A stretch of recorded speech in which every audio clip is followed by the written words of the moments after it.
Welcome back to Death Racing. Do you have a bunch of holes in sheet metal you need to fill, like in the floor of a van?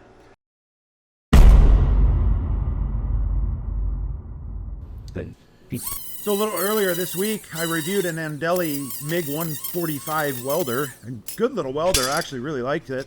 And someone asked if it would be good for filling holes in the floor of their van. And it absolutely is. So I set it up for MIG, and I got myself a piece of copper, 1 inch by 1/4, and you'll have to hold this copper up there one way or another, either a bottle jack or a buddy, underneath the hole. You want the metal as clean as possible, and with the welder set on manual mode at 13.5 volts, and between 60 and 70 on the wire inches per minute on the wire speed, which will end up being about 30 amps or so. Then you can go ahead and weld those up. Now this is for the floor of the van, so we're not as worried about warping. So I just went around the entire perimeter of that large hole, since I'm not actually sure what size holes are in the floor of the van. I just went around the entire perimeter, and then I'll just do a zigzag pass down the center, and we'll call that good enough. Now that would not be good if you're doing a fender or something. That's way too much heat to put into a fender, but for the floor of the van, that'll work pretty good. Now the key is how tight you can get that copper up to the bottom. The looser that copper is, or the more paint and stuff is in between the metal, the more you'll be burning away the sheet metal. But if you can get that copper real tight, you'll just be able to just weld away on that and fill that right up.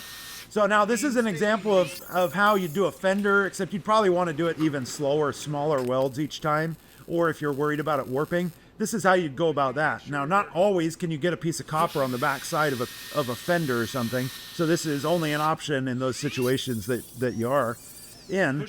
So you'll just do a small little weld, then you're going to cool it off, and then you're going to grind it, and then you're going to do a small little weld, cool it off, grind it, and so on until the thing is full. And that's a pretty good method for filling a hole in the fender. And I really hope you don't have a hole this big in a fender. That's going to be a challenge to do that without warping it. But the slower you can do it, and the smaller the welds you can do, the more likely it is you'll be successful without warping it up. All right, so what I'm using to cool this off is actually just a little electric blower. This one's from Blowers. It's a Blowers X6. They're amazingly powerful blowers, and they're tiny. But they blow really hard, and it's pretty crazy, and it works great for stuff like this. It's a hell of a lot better than having an airline and doing it that way. So they actually sent me this to use it in one of my videos, and I've had it, and I've used it in a couple videos, but I haven't really mentioned it yet, so I feel a little bit bad. But I need to mention it on this one because they actually want to give one away to one of my viewers. So how I'm going to have to do that, since I can't private message on YouTube, I'm going to make a little video of a competition between it and a Wolf Box and my DeWalt 20-volt blower, blowing up a nitro mechanics glove, just to see speed-wise how fast each one of them will blow it up until the glove explodes. And on that video, whoever comments on it and gets the most likes, that's who I'm going to private message, and I'll get your address, and then those guys will send you one. So that'll be pretty cool. Free entry. Obviously, you don't have to pay for anything.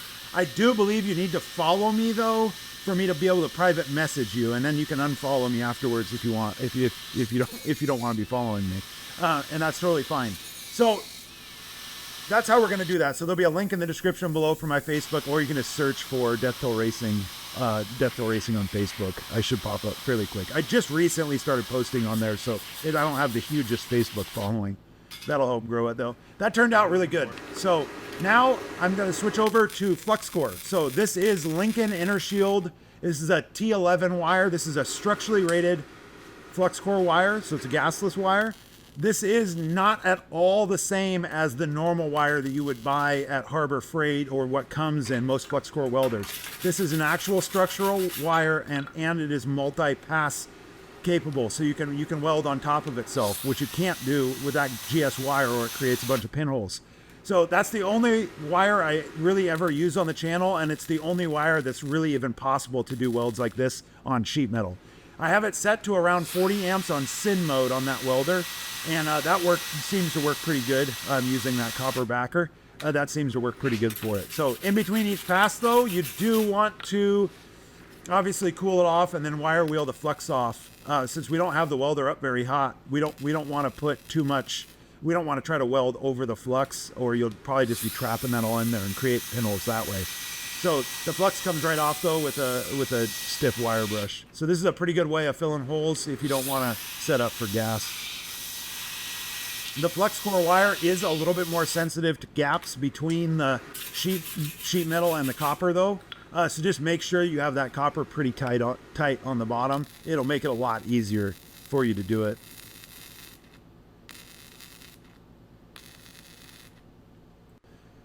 Now, if this were a body panel or a fender or something, you obviously want to go smaller. You just do this zap at a time, essentially the same thing, zap at a time. And to do a hole this big on a fender, it'll take you a while, but I mean, it's totally doable. You can do it, but you don't want to go this fast. This is more for if you're doing it on the floor of the van. And I wouldn't recommend just trying to do this all in one pass on the floor of the van with the flux core. You probably want to do it in segments, or the flux core wire does tend to get a little bit hotter as you go.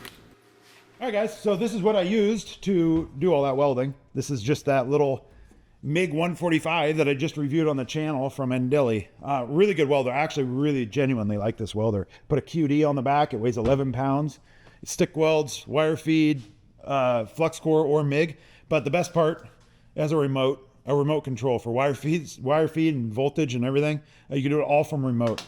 So if you want to mess with your buddies, it's also kind of cool because you can change their settings while in the other room in the shop while they're going and just watch them get frustrated. As for the blower, so you're going to go to my Facebook page, and if this video is new, that video should be new, so it should be one of my latest videos. This is basically what you're going to get, and they're going to ship it straight to you. So all you have to do is comment on the video of the little competition where I'm blowing up gloves, which I need to film real quick, but I got those things charging. I need it to be a fair competition. I want to charge them all the way up before I start.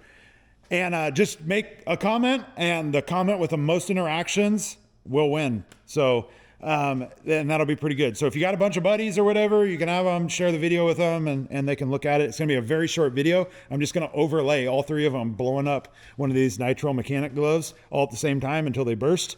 And it's a competition. We'll see if it wins. And funniest one, most interaction, I will private message you and get your address. And this is going to take place on August 2nd, 2026. So I'm just doing it for a week, and we'll see how that goes.